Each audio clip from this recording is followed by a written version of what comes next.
All right, well, let's have a look at our quiz that we looked at this morning then, and we just go through question by question. And I'm going to get you guys to do the work and to do the explaining. So we go around the room. David, up first, for saying what? What does DCA stand for?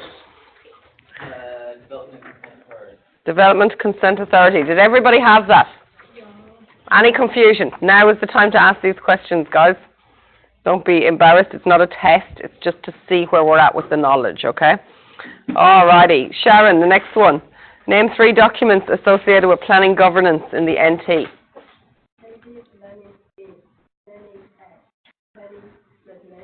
3 documents, the NT Planning Act, the NT Planning Regulations, and the NT Planning Scheme.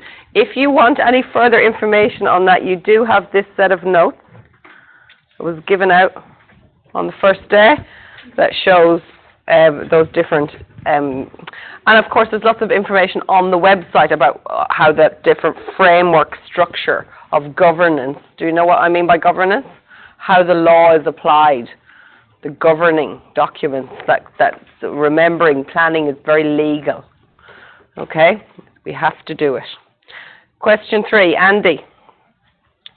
What's the name of the report style document used to demonstrate how a development permit application, or other types of applications, complies with the NT Planning Scheme, section 46.3 that we had a look at yesterday in the presentation? What's the name of it?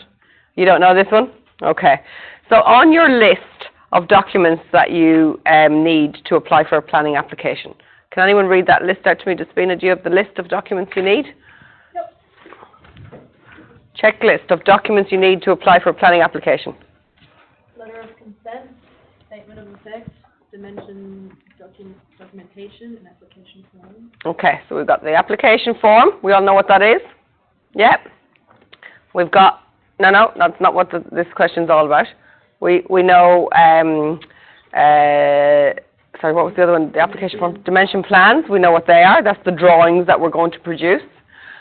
The letter of consent is a letter from the owner saying that you have the authority to make this application on this piece of land because you don't own it.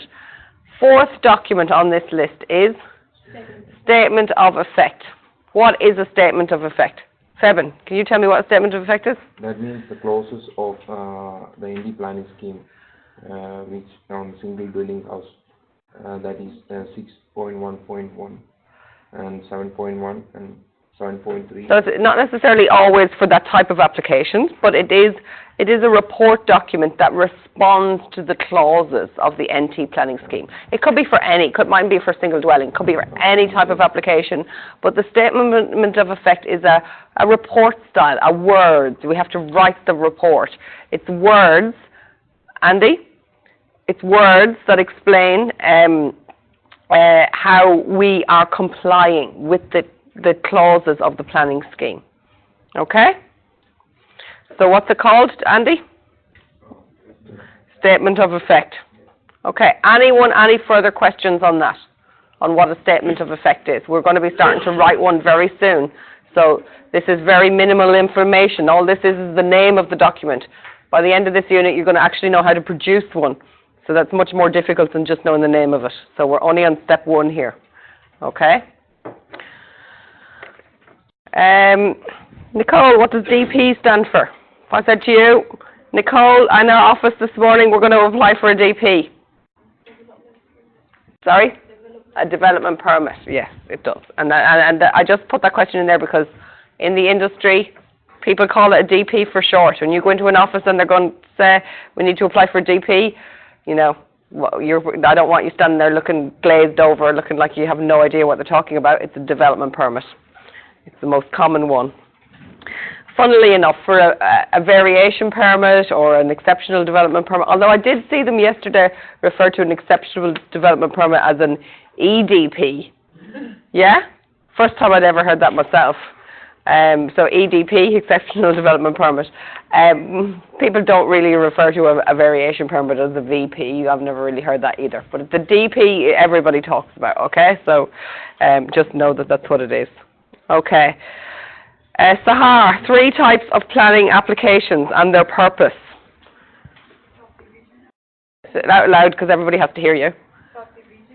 Subdivision application. What do we do when we do a subdivision application? What are we actually asking to do? Dividing land, dividing a lot into smaller lots. Okay, fantastic. Another type of application we might do? A rezoning application, absolutely, that's definitely. So that's if land is already zoned as, you know, let's say SD, and we decide we want to put 2 houses on it, we might need to apply to rezone that land as MD, multiple dwelling. Boundary realignment, yes, absolutely. We could make an application for a boundary realignment. Fantastic. Oh, well, that's 3. Has anyone any other types they had there? Exceptional development permit, generally something that maybe is prohibited within the bounds of the planning scheme, and we want to go a step beyond that, and we're going to go to an exceptional development permit, and that will probably land on the minister's desk. Any other types? What was that? Nice loud? Consolidation. What does that mean, Nicole? Combining land, yes. So it's the opposite of subdivision, isn't it? You're taking a couple of pieces of land and turning them into one lot. Does happen. Any other types? Andy, had you any more? What 3 had you? Okay. Just development as well, like a normal development permit? Bog standard development permit that we're going to be doing? Yeah, yeah. One more. Sorry? Planning scheme amendment is yes, we'll add it in. It's a type of application. Yes, you can do. Variation, that's the other one. So what is a variation? What are we doing when we apply for a variation?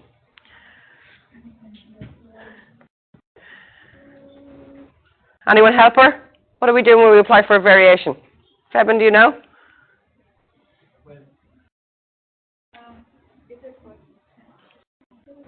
Yeah, go on. Say that to her.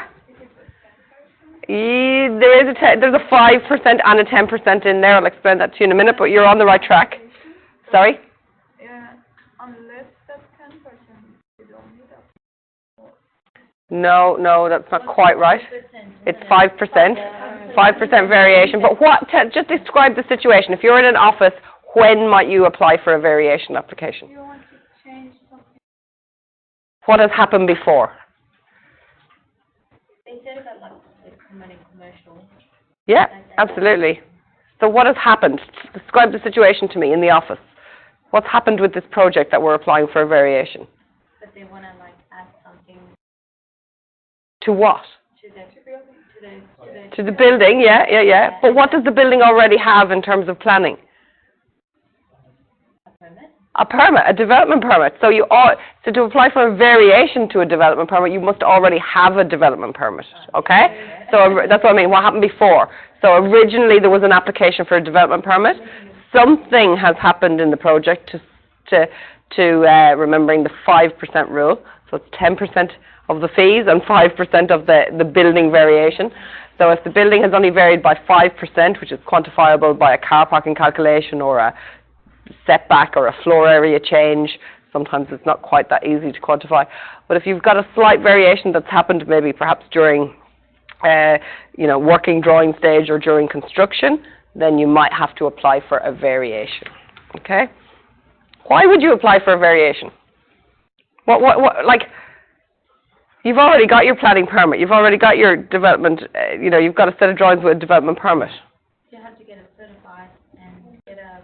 At the end of the project, the planner is going to visit the site and get it certified, exactly. And if he arrives out with the original set of document and you've done changes without having a variation, then you're not going to get your final certificate, or at least... Do a variation then. Yeah, most people do. Most people leave the variations right to the end, and then you do your... Well, you kind of want to time it that your variation application is through by the time you want to get your occupancy permit. Yeah. Yes, there's another process. Yeah. Okay. Who must sign the owner's letter of authorization? Who haven't I asked? Go with you, Brigitte. All owners of the land or the property. Yep. And if it's owned by a company, it must be signed by all directors. Mhm. If it's like a managed by body corporate, then body corporate, like in terms of unit, isn't it? Yeah. If you're on Yeah, so it's a property. signed by body corporate. So very important. All registered owners, companies, all directors, partners, husband and wife. Both the husband and wife must sign.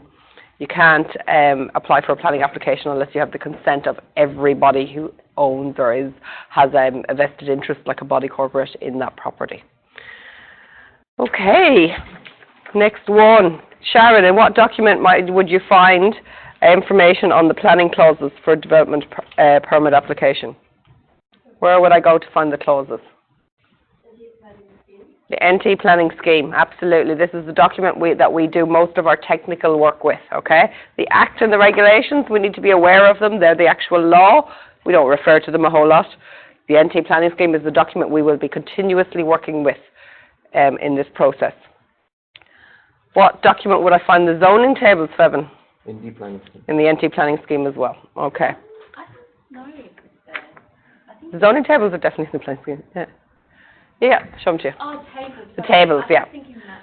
No, not the maps. Yeah, It's just the tables, the zone tables. Like online, it's like separate. Yes, you can find the maps separately, yes, yeah. They actually are still part of the governing documents, the maps. They're just separate documents sitting outside.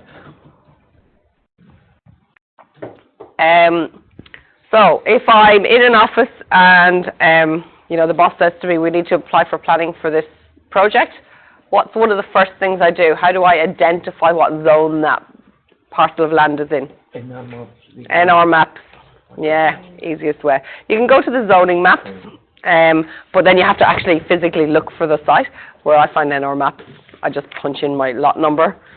It tells me in black and white what zone it's in. I don't need to figure out maps. Maps is also good if you kind of are interested in what's around it. What's around it as well. And it is a good idea to refer to the maps, yeah. I'm actually getting a big map printed for the wall here. Oh, no. Yeah, I was hoping to have it this week, but I don't have, a zoning map for Darwin, so I was hoping to have it ready for this unit, but it's not quite ready. Sorry? No, it might have, because it's the Darwin zone map, so it has Darwin and Northern Suburbs. It doesn't have Palmerston either, but I'm not sure if it has Coxlinton on that. So how do I confirm the use of a building? So the two things I need to know when I begin a planning application, I suppose this isn't on the questions, but this is a general question to everyone. What are the two main things I need to know at the beginning of a planning application? The zone and the use. If I don't know one of those two things, I can't do anything. I can't use the NT planning scheme, all right? So can everybody just make sure, if there's one piece of information you take from this morning, that is that at the beginning of an application, I need to know the zone and the use. Okay? When we looked at the example the other day, it may have been slightly confusing because our zone was SD, single dwelling, and our use was SD, single dwelling, which is not the norm. Normally, there's a different use and zone. They just happen to have the same name when we're talking about single dwellings. Okay? So we've got a zone that's called SD, single dwelling, for single dwellings, and then we've got a use that's just SD. But, that won't happen for other types of applications. It'll be quite different, okay? So please know that two things I need to know is the use and the zone. When I do know the zone by looking up NR maps, and I do know the use, I can know the use because the client says to me, I would like you to apply for planning for a single dwelling for me, and suddenly I know it's a residential use, it's a single dwelling. However, that will, as you move into commercial side of things, that will become less and less clear. It's not always clear immediately what the use is. So what's my first port of call when I want to define a use? Definitions in the planning scheme. Absolutely, there's definitions there. Even the planners themselves yesterday admitted that the definitions in the planning scheme can be somewhat vague at times. What would be my next step if I was still unclear and I couldn't really define the use? Because you never ever want to apply for a planning application where you're unsure of the use.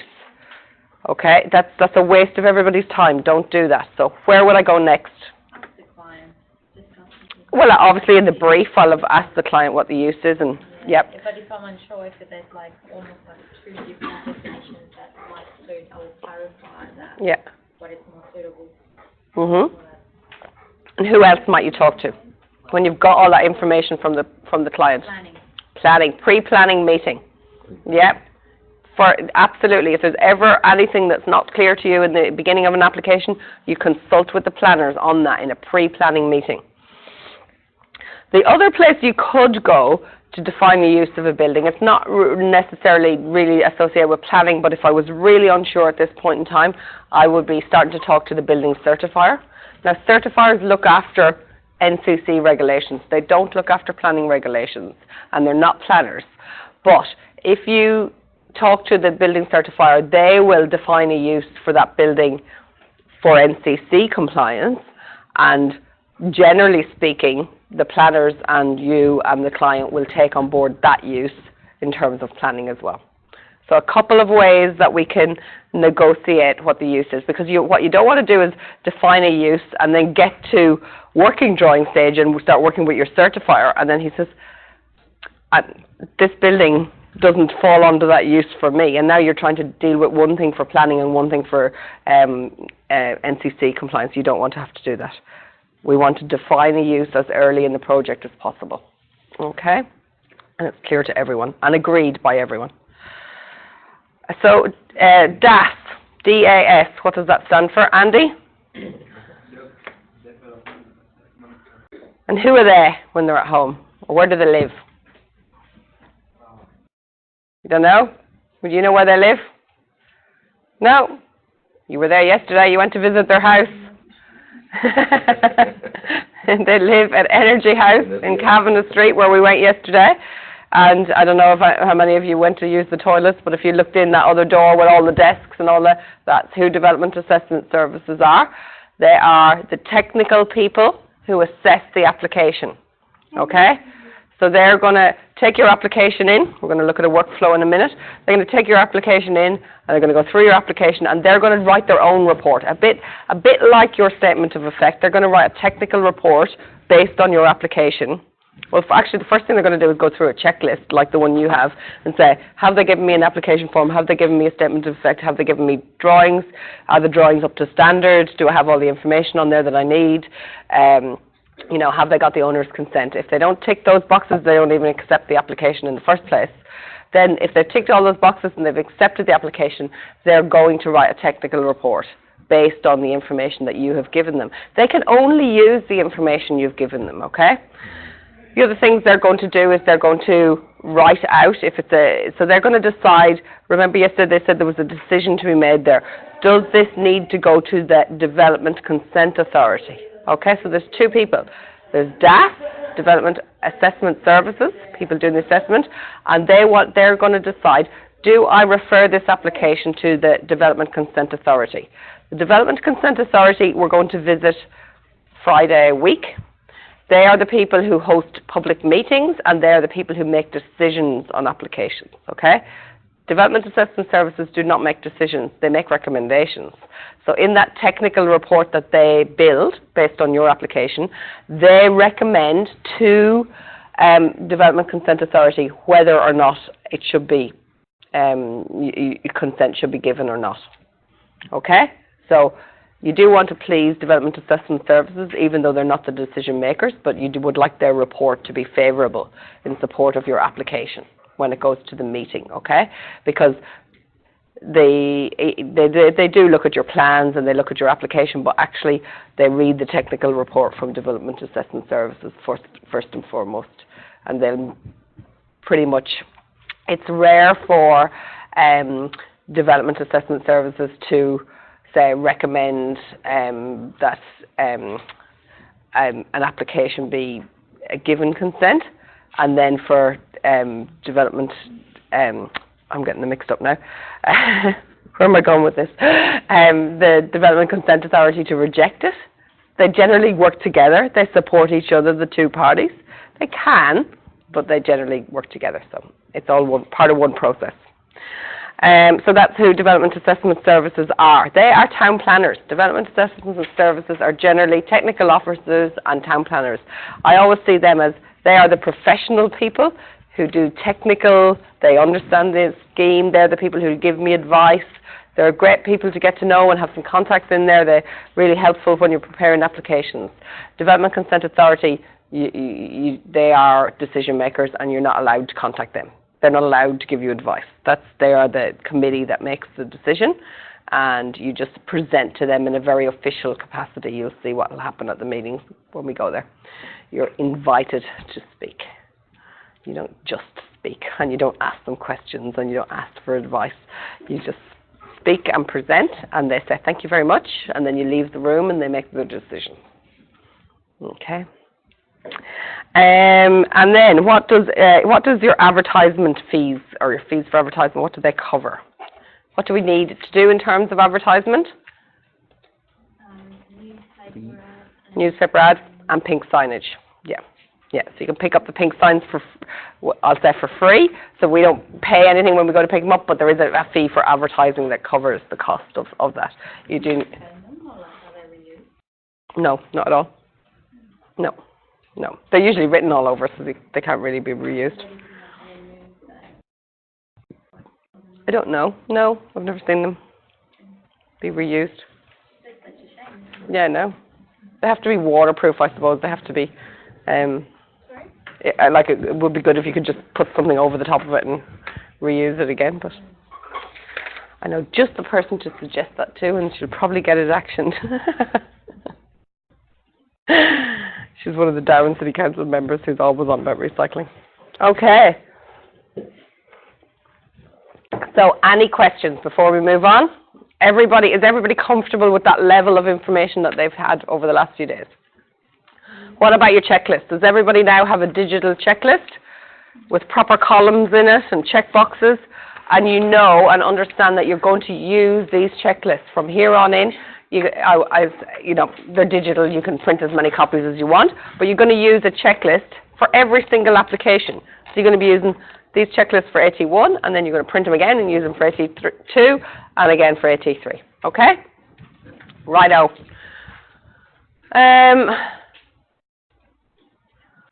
I wanted to have a look at this because we didn't actually look at it the other day. We touched a little bit on it in the presentation yesterday.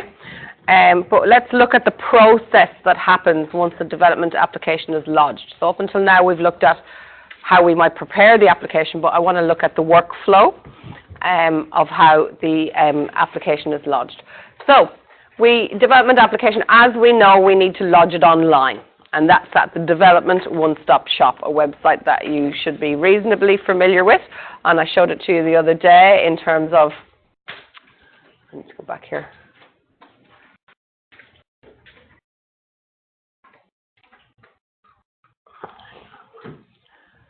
So this is where you'll go into and you create a new development application. Look, there's a lovely list of all the different types of applications you can make online.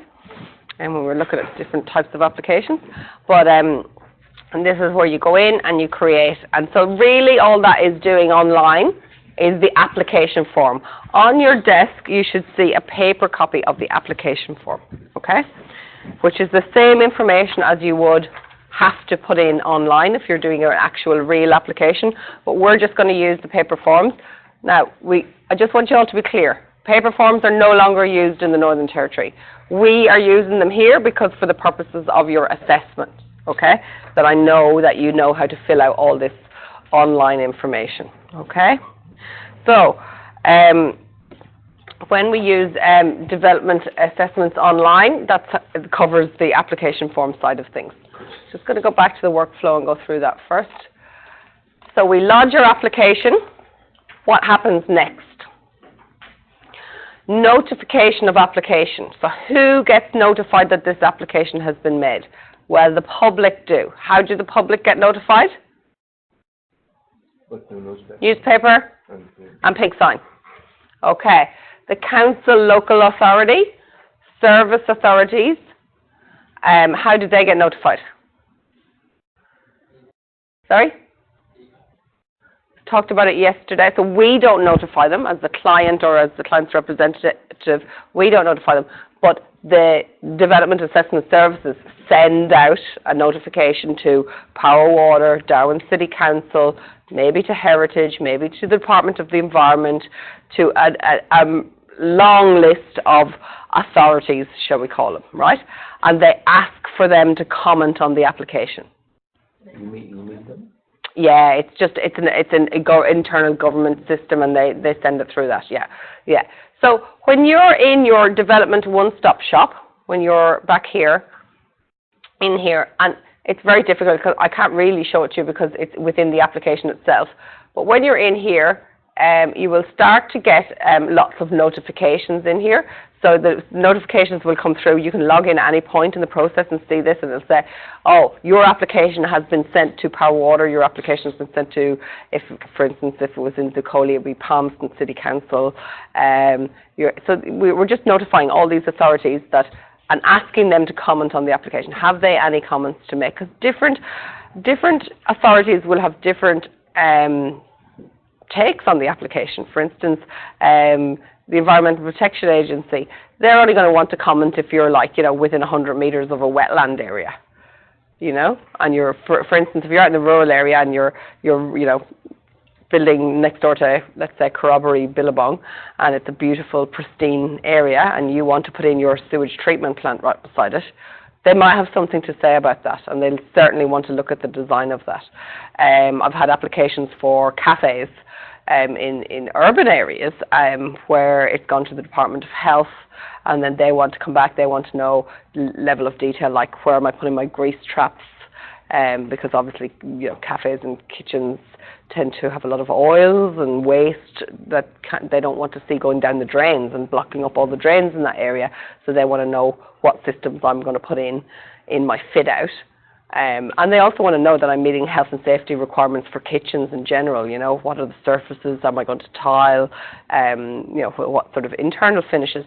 So planning can be quite small, but it can get very extensive very quickly, depending on what all these service authorities have got to say about your application.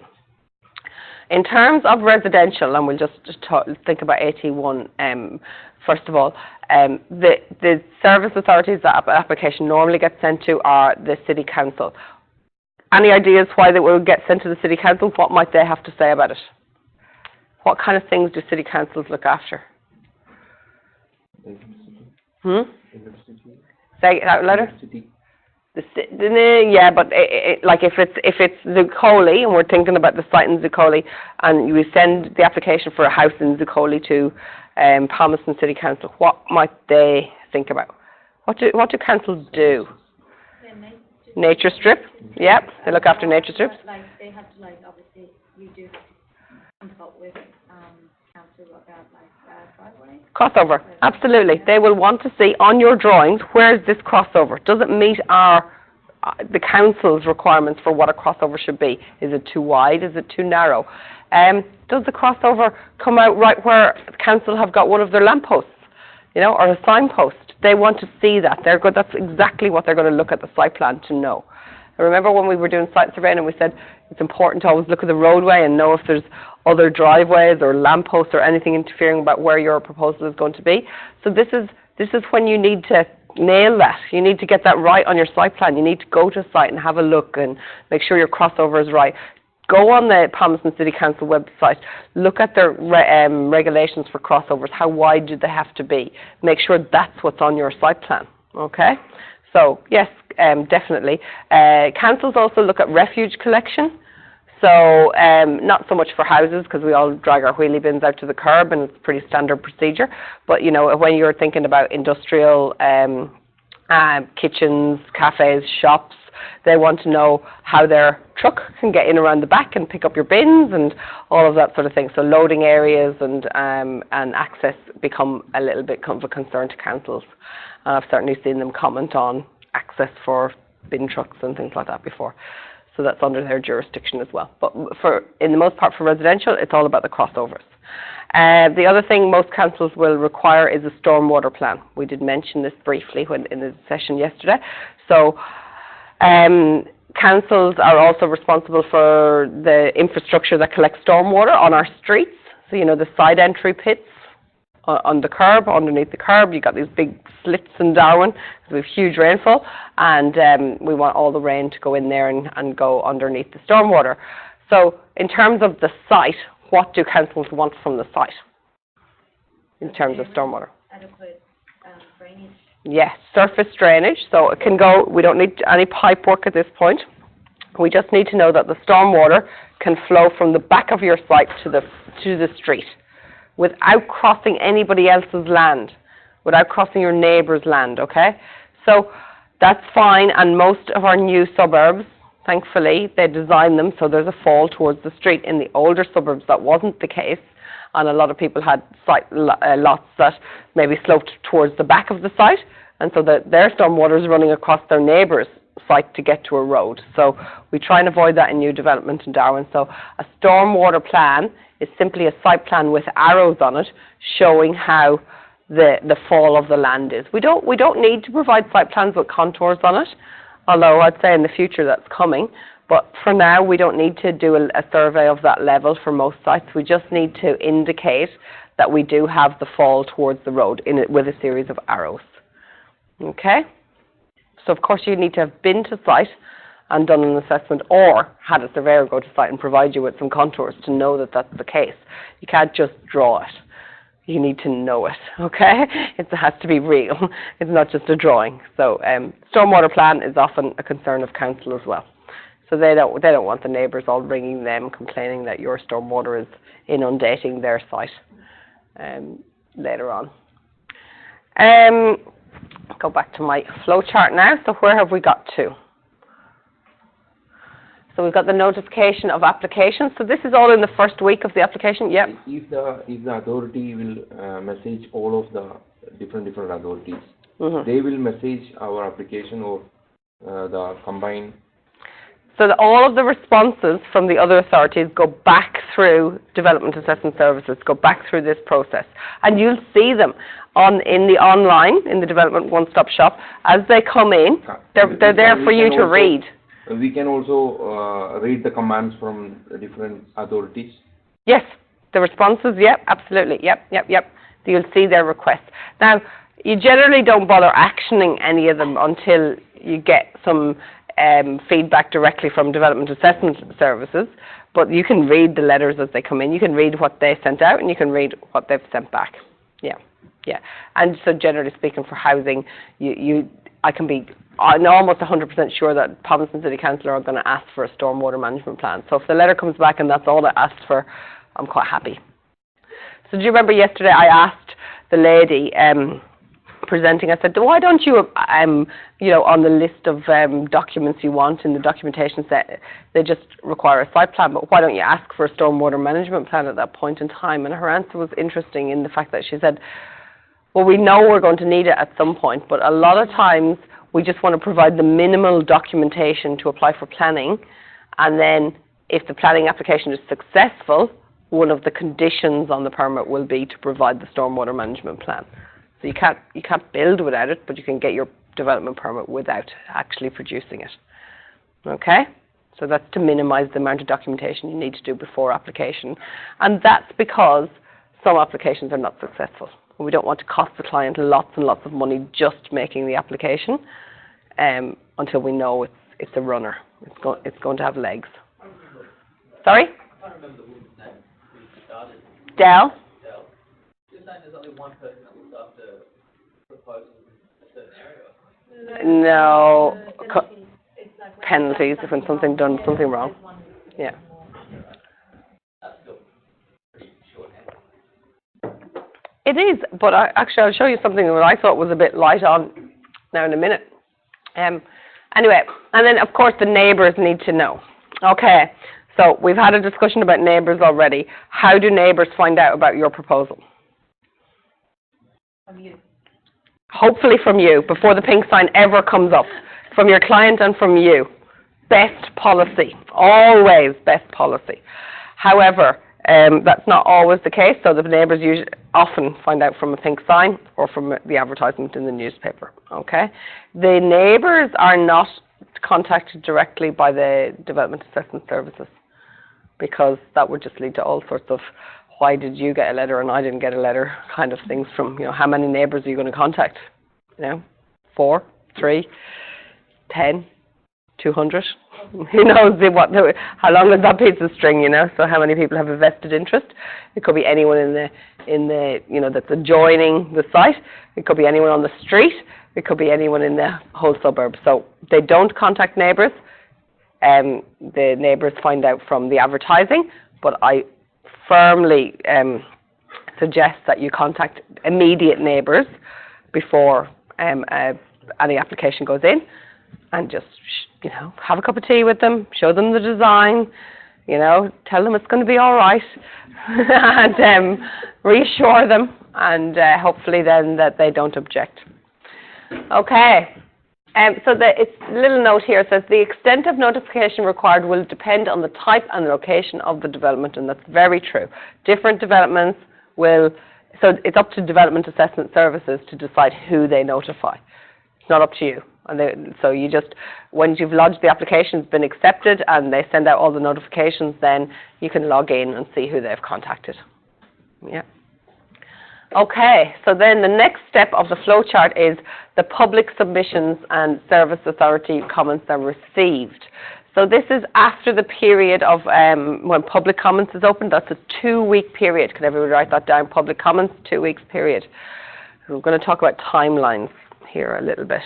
It's important that you remember the timelines. So your application is generally opened for public comment for 2 weeks. You can receive comments coming in during that 2 weeks. Again, you can log in and you can see all the public comments coming in as well. And you'll see the Service Authority comments being received as well. They call it all Service Authority comments, but you do know that could be the other government departments as well, Heritage, Environment and such. So members of the public can make a written submission. It must be written. It cannot be any other type of submission, and lodge online, by post or in person. They cannot lodge a submission after the closing date. It is very strictly that 2-week period, okay? And then what happens, submissions and comments are made available to the applicant. How are they made available to the applicant? Remembering you're the applicant's representative, so you need to know how are they made available to the applicant. They're in the system. Yeah. So in the again, if we flick back over, they'll start popping up, and because there's none here, it doesn't show me, but it'll start popping up here. All the different tabs that you can go into under the Track and Lodge tab up here will show you any submissions that have been made. Okay. So it's always, in anyone doing planning applications, always has little reminders in their calendar to check online, on the last day of submissions, and fingers crossed there's no public submissions in there, You will always have Service Authority submissions, always. So every Service Authority that's been contacted will give you a submission, because sometimes the submissions will say, we have nothing to comment. But they'll always say there's submissions, okay? So you just have to hope they're in the positive. But is some by price and in person? So will somebody really just type it up or scan it and then upload it, or? Yeah, you can you still have to be a written submission, but you can hand it in person. And then somebody scans it. Yes, and it'll be put up there. So yesterday when we went to level 1, that front counter, if somebody wanted, if they wanted to handwrite and hand in a submission, that's where they would do it, and it probably would be scanned. Generally speaking, it's by email these days. And then after all of that, so remembering the process inside the department is that they want to receive the application, contact everyone that needs to be contacted, wait that 2-week period, see what everybody has to say about it, and then they'll do their technical report, okay? So they'll do their technical assessment and report to the Consent Authority. That's the Development Consent Authority, and that's the report they send through. And this is very important. The technical assessment and report is sent to the Development Consent Authority. It's prepared by Development Assessment Services, okay? So DAS, D-A-S, Development Assessment Services, and Development Consent Authority is DCA. DCA are making the decision. The Development Assessment Services are simply preparing the report. They're pulling all the information together, all of your application and what you've said in your statement of effect, and what all the different service authorities and perhaps the public have said as well. Okay? Clear? Alrighty. So the technical assessment is made available to the applicant. Generally speaking, you only receive that technical assessment in the week, possibly 3 days before you're due to present to the Development Consent Authority. So you'll only receive the completed technical assessment. You do need to read through it. The first thing they ask you in the meeting is, have you read the technical assessment? David? Is the DCA, like, the people on that board, is that a full-time job for them? No. No. So if most of the time, like, there'll be, like, out of all the applications, there wouldn't be a large percentage that goes actually express them, like, go to them, did it? Yeah, a lot of applications do go to them. Almost everything except single dwellings will go to them. So anything to do with, maybe not on the medium density, the multi-residential, the MRs might not, the duplexes and that. But really, once you get into sort of high-rise apartments, even the 4-story apartments, the MDs, nearly all commercials, unless it's something for really small, like, you know, I don't want to put 3 meters of landscaping in front of my warehouse. Sometimes that can be. So remember yesterday they talked about a decision can be made by delegate. So by delegate means that the decision is made within the technical side. So within the Development Assessment Services can make decisions on very minor matters, usually just variations, maybe a setback waiver for a single dwelling, maybe something small to do with maybe landscaping or something on a warehouse development, but very minor. Almost everything is referred to the Development Consent Authority, so they are reasonably busy. Certainly they meet, and you can look up on the website, this is their calendar. So, you know, they meet on most Wednesdays a month, most Fridays every month. And it's a good day's work for them because they hold the meetings in the morning, and then all the people who've made the applications come in and present to them, and then they make their decisions then later that day. They continue on their meeting, so they make their decisions. So, like they said, what did she say yesterday? There's 5 members. You have the chairperson. It is a full-time job for the chairperson. And then you have 2 members of the local council. So in Palmerston, it'll be 2 members of the Palmerston City Council. In Darwin, it'll be 2 members of the Darwin City Council, and then 2 members of the public. Okay, so they get paid for their time in the meetings, and I suppose their preparation time, because they actually do need to read all the applications before they go into the meetings. That'd be always handy. Yeah, they would get paid for their time, but it's certainly not a full-time position, no. And I'm not even sure if the members of the public actually get paid for it. Really don't. Sometimes those are honorary positions. They sound good, they just don't pay well. So, okay. So then we're on to the technical assessment has been released. Again, the technical assessment will be made available through the Development One-Stop Shop online process. So people who made a submission will be invited to any hearing held in relation to the application. Okay, so this is where if you're a naughty neighbour and you decide to object against your the application going on next door, I shouldn't say that you're naughty, you've obviously valid reason to make an objection, and then you will get a letter to say that the meeting has been held and you're invited to present at that. And you can go to the meeting, you can say whatever you want at the meeting, except that the meetings are quite technical, and they do you know, want people to go in there with some knowledge of what it's all about, and often you don't get that from the general public. So then we get notification of the Consent Authority meeting, and you're really only going there to answer any questions that the Consent Authority actually might have about the application that maybe weren't addressed in the documentation you sent in.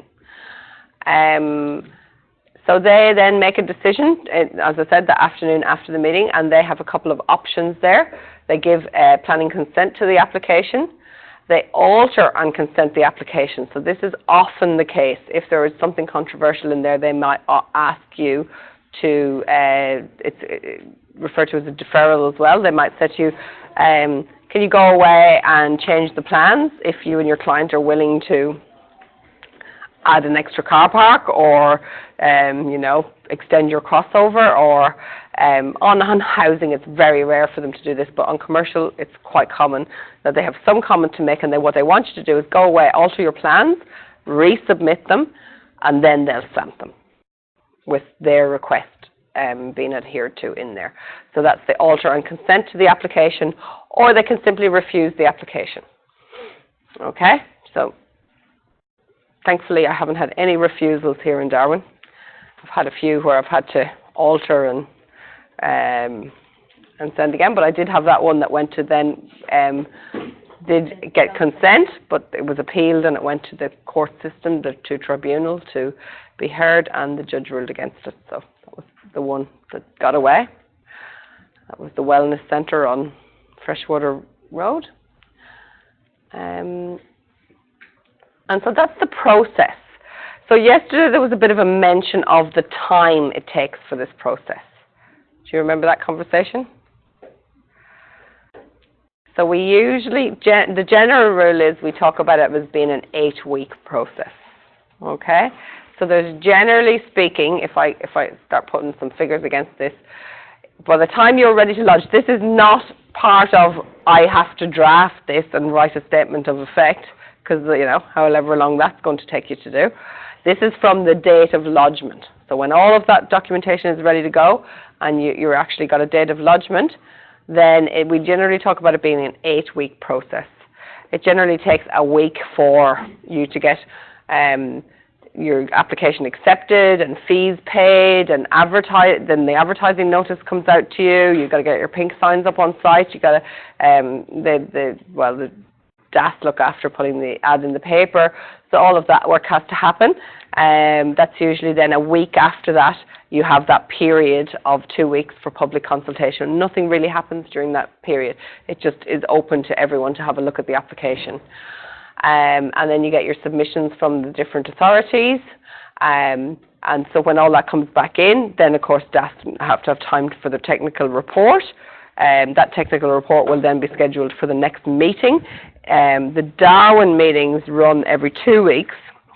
Depending on what jurisdiction you're in, you may have to wait a month for your meeting to pop up if you're in Litchfield or Palmerston or Catherine. So we generally advise our clients that planning is an 8-week process from the date of lodgement. Can extend to 12.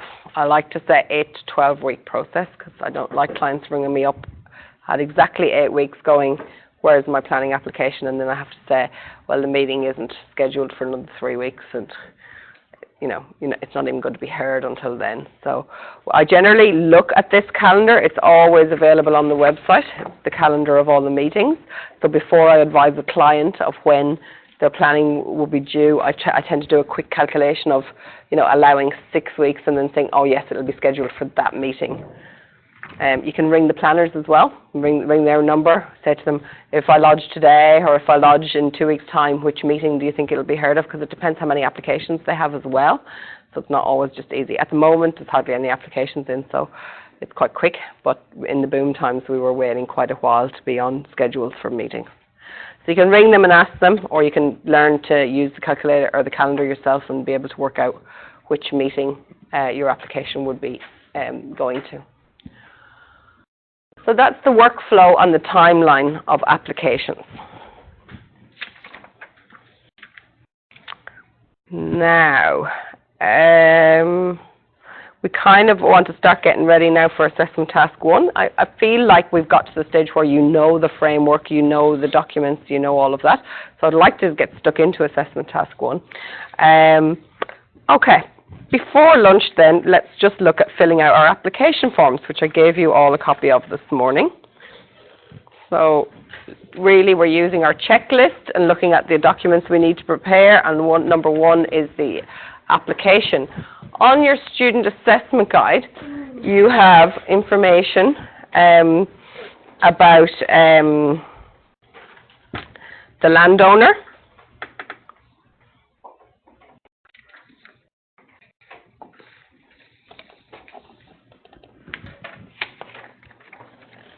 Have a go, see what information you have and what you might need to acquire.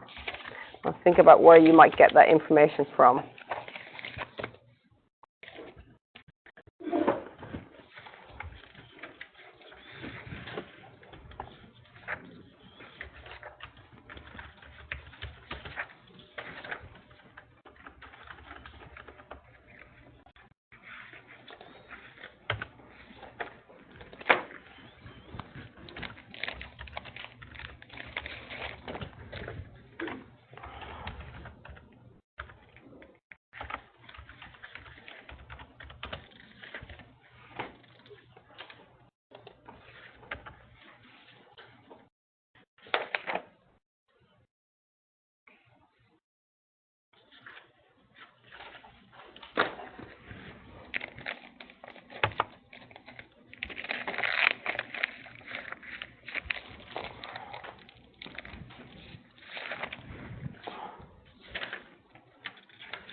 So the applicant is you. Remember that the owner's letter of consent gives you the authority to become the applicant, okay?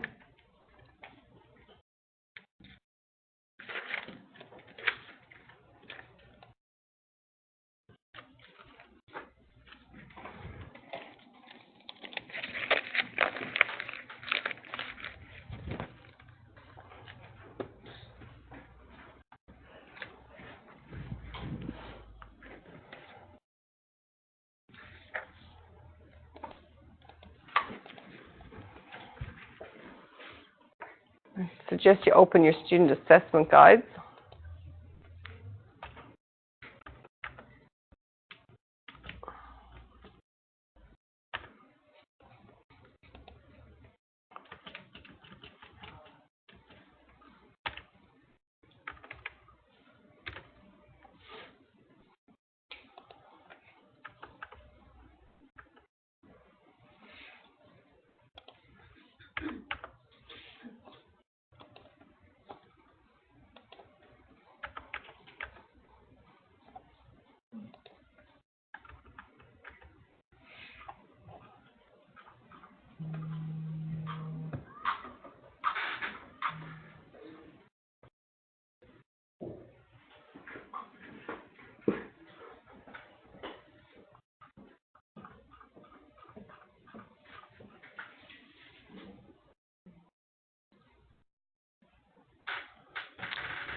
So this morning the designer has announced the firm has been contacted by Mr. John Snow, 2 Winterfell Crescent, Durack Palmerston, address is there as well, to manage the planning approval application for Class 1 and Class 10 building project. You've got the client's email there and its phone number. The value of works is expected to be $260,000. The client will pay all planning fees directly to the Development Assessment Services, DAS. And the site is located at the lot number, Town of Palmerston. Or you've got the street address there is the lot number, Flanagan Court, Zuccoli.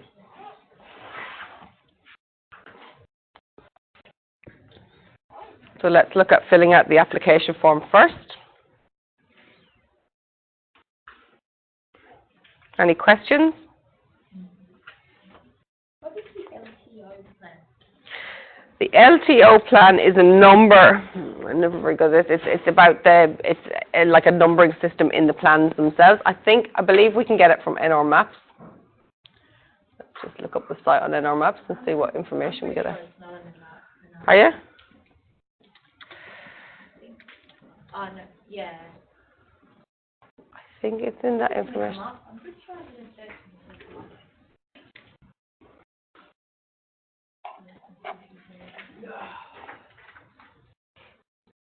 Oh, sorry, it is.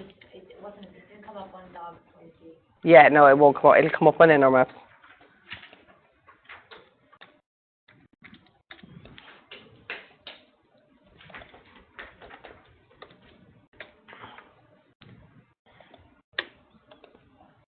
So remembering where you can get information from. I'm not going to be giving you all the information for this form. You need to figure out where you can get the information from yourself.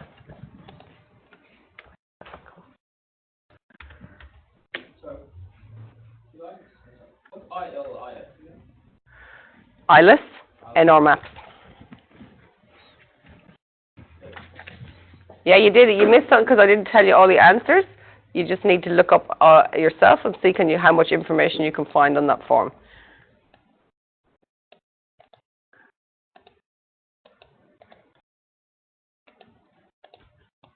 So remembering when you go to NR Maps and you click on the actual site, you can come across and get a lot of information about that site here. So you got a location mode, a location code. You've got the town of Palmerston, which is the town 100th. See where it says on the first line, town, 100th, or locality. That is this information. So this is all to do with planning zones. So all of the map of Darwin and Palmerston is anywhere that's zoned is split into either town of Palmerston, or you can have 100th of Bagot is a common one. Don't know any that are called localities, but this is where you find that information in NR Maps. Yep. Has everyone got NR Maps opened and this site opened on it? Because you really need that. You can't fill out this form without it.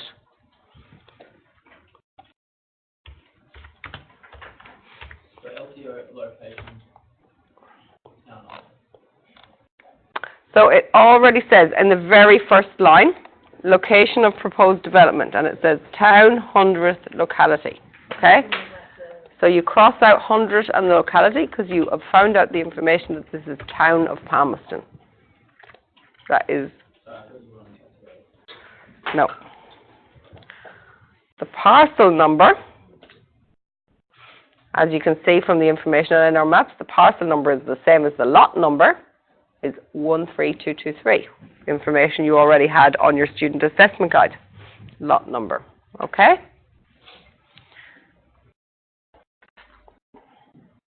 This is the last time I'm going to be going into NR Maps and showing you the information. For all other assessments, you need to know where to find this information yourself. That's part of the assessment.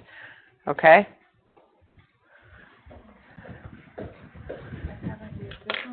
Yep. So into search. I find with this, the less information, the better. So I always put in the suburb, and I put in just the street name. I don't bother with the number. So if you just do suburb and street name, or you can search by lot number. So you can put your parcel number in here either. No, not LTO, parcel number.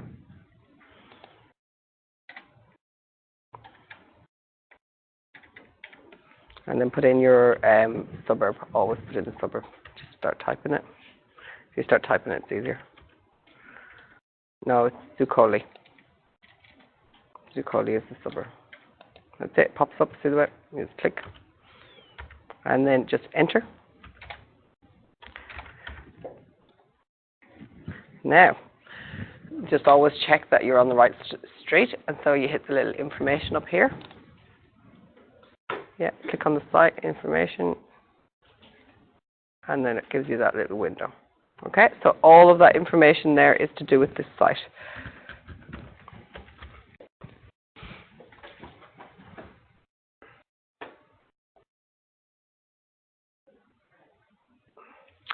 So you've got over here, it's a survey plan number, is the LTO. It's always other information that's always here. And so LTO is 2015/073B. So LTO plan. See where it says LTO plan? Yeah. Then you've got the number and street name. Who knows what number it is? 6. Yep. You got that from here too. I don't know where the street numbers are. Here we go, street number. So see how helpful NR Maps is being with us? It's giving us all the information that we're going to need for the application.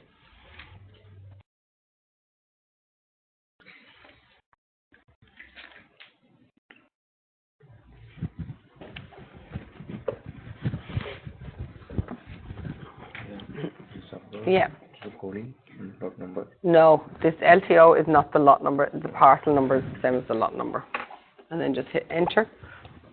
So LTO is that other LTO number is to do with survey plans. It's a reference to a survey plan. Not commonly used. Just needed on this application form, and you just simply copy it off NR Maps. What's the zone? Oh, yes. So where would we find the zone? Everyone finding it in NR Maps? It's right across, isn't it?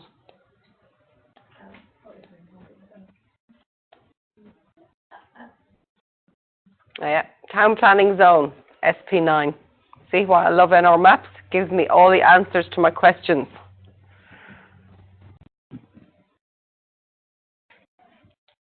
So SP9, so it's not actually an SD zone. So we're going to have to do some investigating into that in the afternoon.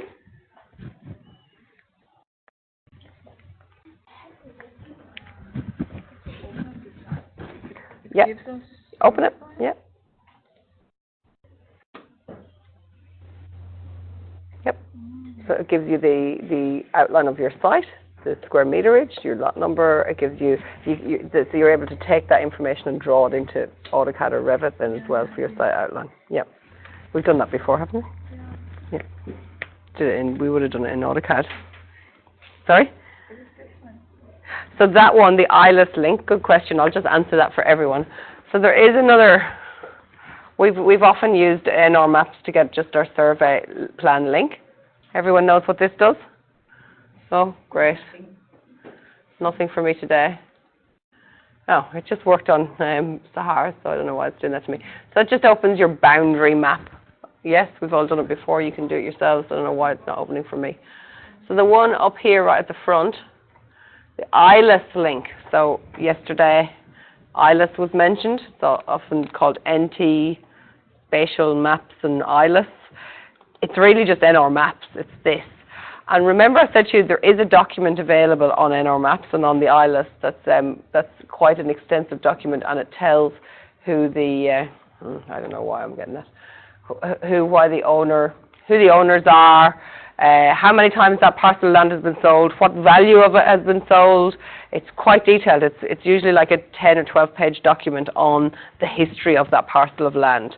It'll tell you if it's ever been subdivided or consolidated and what the old lot numbers are. It's a lot of information on there. It costs $35 every time you download one. Okay? So generally when you're working in an office, for lots of different reasons, I would download this, but you know, I'm not going to get you guys to download $35 for every assessment. We don't need that. We can get as much of the information as we can for free, but if you ever do need to go in there, and you do need to have an ILS account set up as well, to be able for your billing and all the rest of it. But that's what that link is for, Sahar. It's to give you all that other detailed information that's not available for free. So it's a link to the ILS system.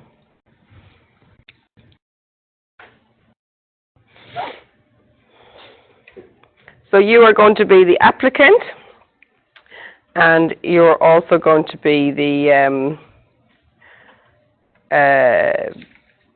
contact person. So we just put out utility. Yep.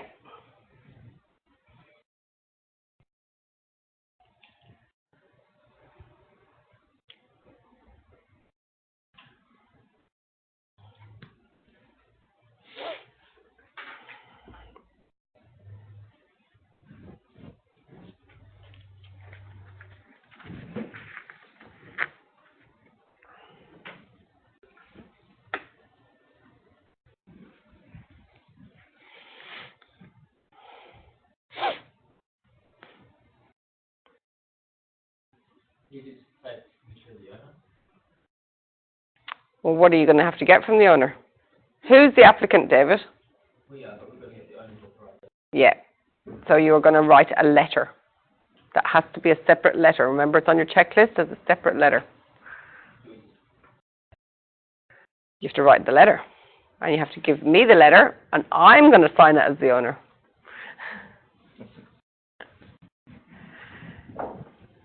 I'm going to be, who am I today? Joel Snow? He's your client.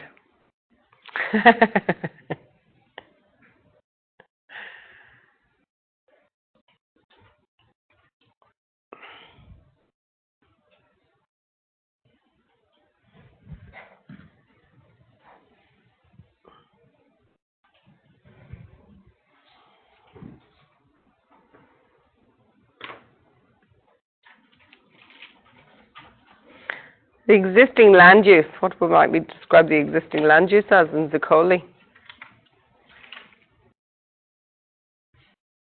Like brownfield. Brownfield generally means there's been a building on it before. So it's Northern Territory. We don't have a lot of greenfields, but it is actually a greenfield site. But greenfield would sort of lead me to believe that it hasn't even been subdivided. I would say subdivided vacant lot for this one.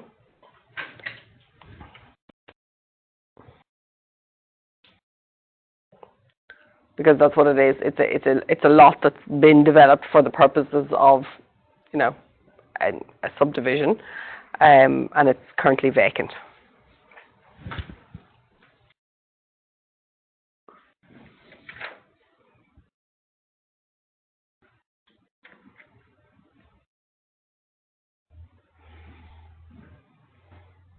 So you can see your application form is telling you what to attach to it. This is the old application forms when they used to be on paper. So it's asking me for a brief description of the development or proposal. What am I going to call it? So we can read, actually, let me go back into...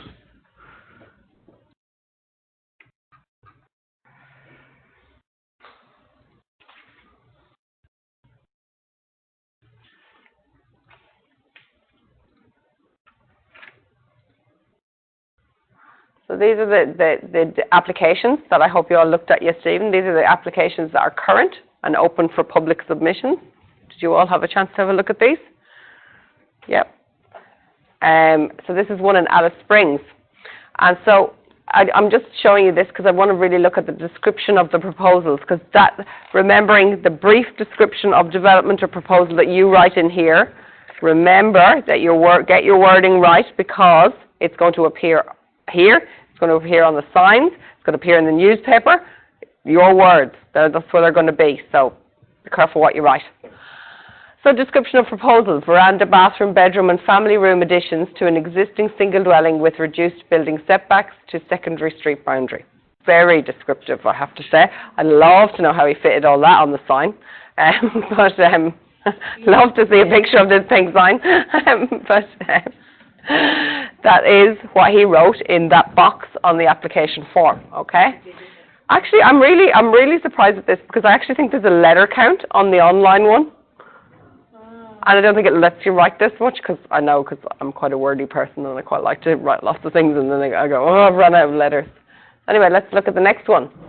So, description of proposal: carport addition to an existing single dwelling with a reduced front setback.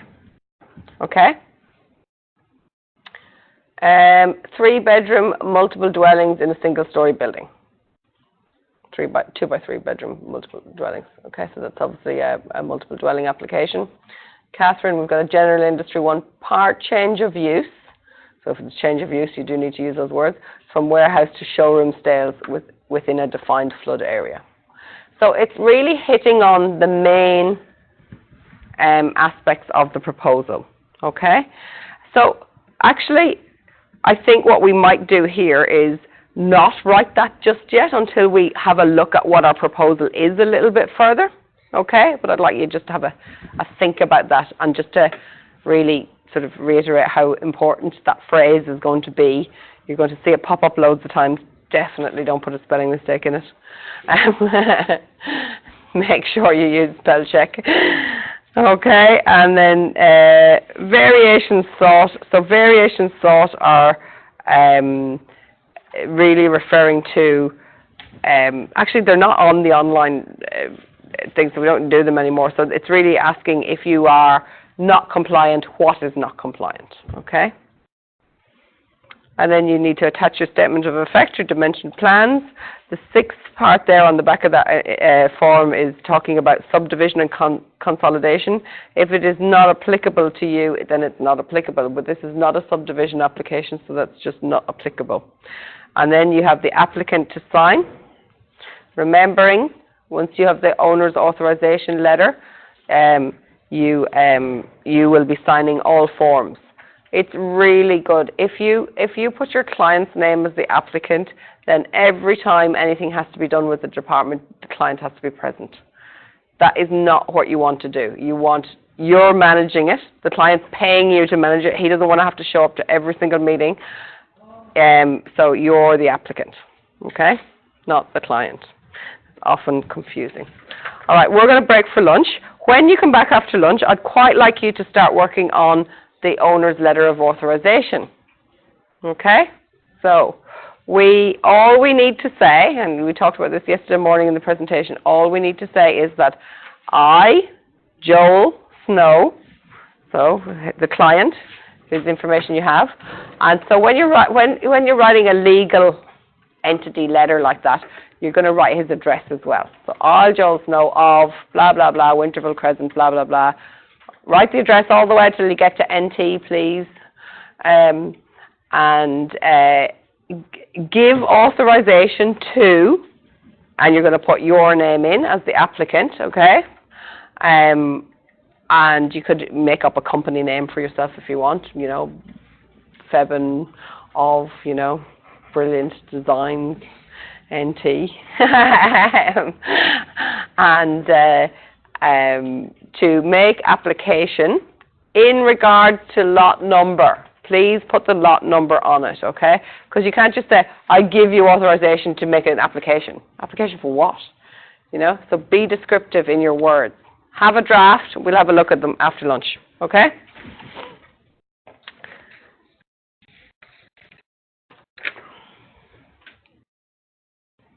And if you run out of work to do, you can start looking up the planning scheme and looking what, as we've just identified, we have a new zone that we didn't look at before, and the zone is SP9, am I right in that? Yes. SP9. Look it up in the planning scheme, start having a read. I know what it is. It's probably the reduced size because the minimum size is 800 and it's a smaller block, and that's probably. There's a few different considerations in there. Have a read. We'll have a look at that in the afternoon.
Wow.